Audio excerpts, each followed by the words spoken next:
प्रदोष व्रत करने वाले को भोजन नहीं करना चाहिए, ध्यान दीजिएगा। फलाहार करो, उसमें भी नमक का सेवन मत करो। प्रदोष व्रत में नमक का सेवन वर्जित होता है। कारण, क्या कारण होता है? उसका एक कारण माना गया है नमक की वर्जितता। जिस समय पर एक नगर में एक ब्राह्मणी रहती थी, बहुत भाव से सुनिएगा, प्रदोष व्रत नमक को त्यागने का भाव। प्रदोष व्रत की किताब में भी मिल जाएगा आपको, आप पढ़ेंगे तो सुना होगा आपने। एक ब्राह्मणी रहती थी एक नगर में, उसका पति नहीं था। छोटा सा बालक एक साथ में रहता, छोटा सा बालक। अब ब्राह्मण के घर की धर्म पत्नी है, ब्राह्मण कर्मकांड करने वाला, पूजन करने वाला, पाठ करने वाला, अनुष्ठान करने वाला, पूजन करने वाला, मंत्र जाप करने वाला, भगवत भक्ति में डूबने वाला। ब्राह्मण तो चले गया, ब्राह्मणी बच्चे के साथ रह रही, क्या करे वो? अकेली निवास कर रही है, अकेली रह रही है। और ब्राह्मणी बच्चे के साथ भ्रमण करती रहती, घूमती, कहीं कहीं दर दर जाकर कुछ भिक्षा को मांग कर लेकर आ जाती। और भिक्षा लाने के बाद में उस भिक्षा को जब लेकर आती तो अपने बच्चे को भी खिलाती और स्वयं भी उसका पान करती। एक दिन ब्राह्मणी भ्रमण करते करते प्रदोष काल के समय पर शिव मंदिर में प्रवेश करी। प्रदोष काल के समय पर,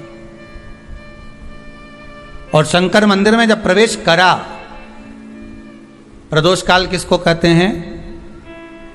सूर्य अस्त हो रहा हो, रात्रि प्रवेश कर रही हो, दोनों का जब मिलन हो रहा हो वो प्रदोष काल कहलाता। दोनों का जब मिलन हो रहा, सूर्यास्त हो रहा हो, रात्रि अपना चरण बढ़ाने के लिए आगे बढ़ रही हो और दोनों का जब मिलन हो रहा है, वो प्रदोष काल है, वो प्रदोष का समय है। ब्राह्मणी मंदिर में प्रवेश कर रही। जब ब्राह्मणी मंदिर में प्रवेश करी, मंदिर के अंदर पहुंची, प्रदोष काल का समय था, प्रदोष का समय चल रहा था। और प्रदोष काल के उस समय में, प्रदोष काल के उस समय में जब ब्राह्मणी ने देखा कि कोई भगवान की भक्ति में लगा हुआ है, भगवान के रस तत्व में डूबा हुआ है, आज ब्राह्मणी के पास में कुछ पदार्थ नहीं है, अपने बच्चे का पेट भरने के लिए कोई सामग्री नहीं है, और कुछ आस लेके वो प्रवेश करी है, कुछ आस लेकर वो अंदर प्रवेश कर जाती है। कोई ऋषि की पत्नी, कोई ब्राह्मण जन की अर्धांगिनी उस प्रदोष के समय पर शंकर का अभिषेक पूजन कर रही थी, भगवान शिव की आराधना कर रही थी, भगवान की भक्ति में डूबी हुई थी। जब भगवान शिव की आराधना में डूबी हुई है, आराधना कर रही है, ये कुछ पाने के लिए चली गई, ये कुछ पाने के लिए गई और इसके मन में आया कि मैं कुछ, मुझे भोजन का कोई पदार्थ मिल जावे, मुझे कुछ भोजन मिल जावे, और जब मुझे भोजन मिल जाएगा तब मैं जो पाऊंगी अपने बच्चे को भी पाऊंगी। पर जिस मंदिर में वो प्रवेश करी थी, जहां पर नारी पूजन कर रही थी शंकर की प्रदोष काल में, वहां पर पड़ी हुई कुछ वस्तु को इस ब्राह्मणी ने मांग लिया। मेरे बालक को बहुत भूख लगी है, मेरा बच्चा बड़ा भूखा है, इसके भोजन के लिए थोड़ी सी सामग्री दे दीजिए, इसके भोजन के लिए थोड़ा सा कुछ रस तत्व दे दीजिए।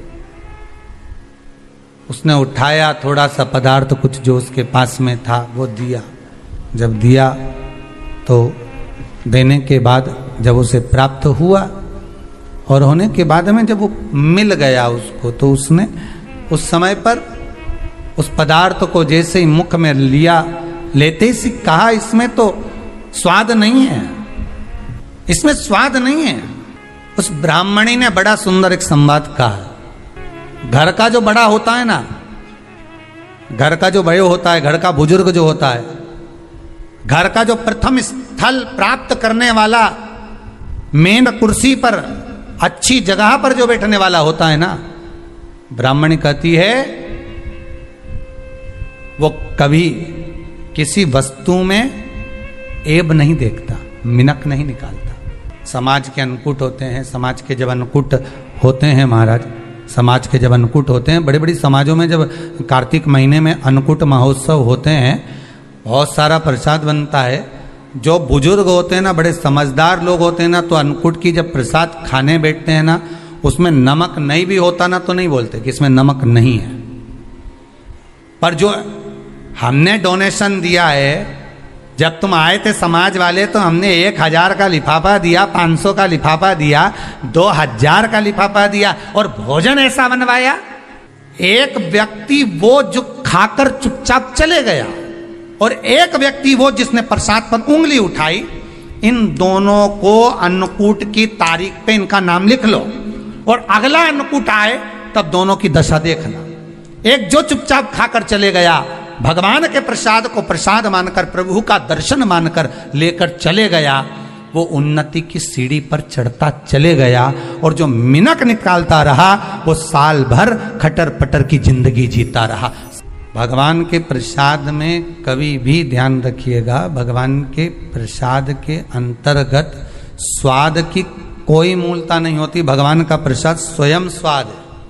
भगवान के प्रसाद में नमक नहीं देखना, मिर्ची नहीं देखना, भगवान के प्रसाद में शक्कर नहीं देखना, भगवान के प्रसाद में कुछ ये नहीं देखना कि कितना माल डला, कितना घी, कितना बादाम, कितना काजू, कितना इलायची डला। हाँ, यहां तक शास्त्र कहता है कि भगवान का प्रसाद अगर बन रहा है तो उसकी सुगंध भी नहीं ली जाती है महाराज। यहां तक शास्त्र कहता है। जब तक भगवान उसको पानी ले तब तक उसका सुगंध भी नहीं ली जाती। और कई कई जगह तो भगवान को प्रसाद अगर सूखा सामान हाथ में आ गया, इलायची कैसी है, मंदिर के अंदर जाने वाली है भगवान को डलने के लिए, लाओ जरा किसकी दुकान से आई इलायची बताओ, इलायची तो 25 बार सूंघा, हाँ हाँ अच्छी है, अब सूंघ लिया तो भगवान इसको स्वीकार करेगा क्या? अरे जम के तो बोलो। एक फूल तुमने बगीचे से तोड़ा और सोचा इसमें पहले मैं सूंघ लेती हूं, इसमें स्वाद है कि नहीं, इस फूल में गंध है कि नहीं, इसमें सुगंध है कि नहीं, और फूल सूंघ लिया, उसके बाद तुम भगवान को देखो, भगवान स्वीकार करेगा नहीं। कई कई घरों में तो हंडी से दाल चलाती जाए ने हाथ में डाल के। महाराज ब्राह्मणी ने जैसी मुख में लिया थूक दिया। ये श्रेष्ठ नहीं है। जो ऋषि की पत्नी अंदर पूजन कर रही थी प्रदोष काल, उसने कह दिया, आपका चेहरा बता रहा है कि आप ब्राह्मण की धर्म पत्नी, पर आज आप दर दर जाकर अगर भिक्षा मांग रही हो, दर दर जाकर अगर भीख मांग रही हो, दर दर जाकर भिक्षा को मांग रही हो, तो इसमें आपके पति का दोष नहीं है, दोष आपका है। क्योंकि आप भगवान के प्रसाद में भी जो स्वाद देखी थी ना, ये आपका एक जन्म का नहीं है, ये ना जाने कितने जन्म का है। ब्राह्मणी के मस्तिष्क में बैठ गया, ब्राह्मणी के उस वो कहा ना, वो बक्कल में नहीं अक्कल में बैठ गया कि ये स्वाद नहीं देखना। इसलिए प्रदोष व्रत के अंतर्गत ब्राह्मणी ने उस दिन से विचार कर लिया कि जैसे आप पूजन कर रही हो, जैसे आप अर्चना कर रही हो, जैसे आप आराधना कर रही हो, ऐसी आराधना, ऐसी पूजन, ऐसी भक्ति मैं भी करूंगी, ऐसी आराधना मैं भी करूंगी। अब मैं स्वाद नहीं देखूंगी। तो प्रदोष व्रत करने वाले को ध्यान रखना चाहिए कि नमक का सेवन ना करे, भोजन ना करे, फलाहार करिए, फल का आहार करिए, प्रयास करिए।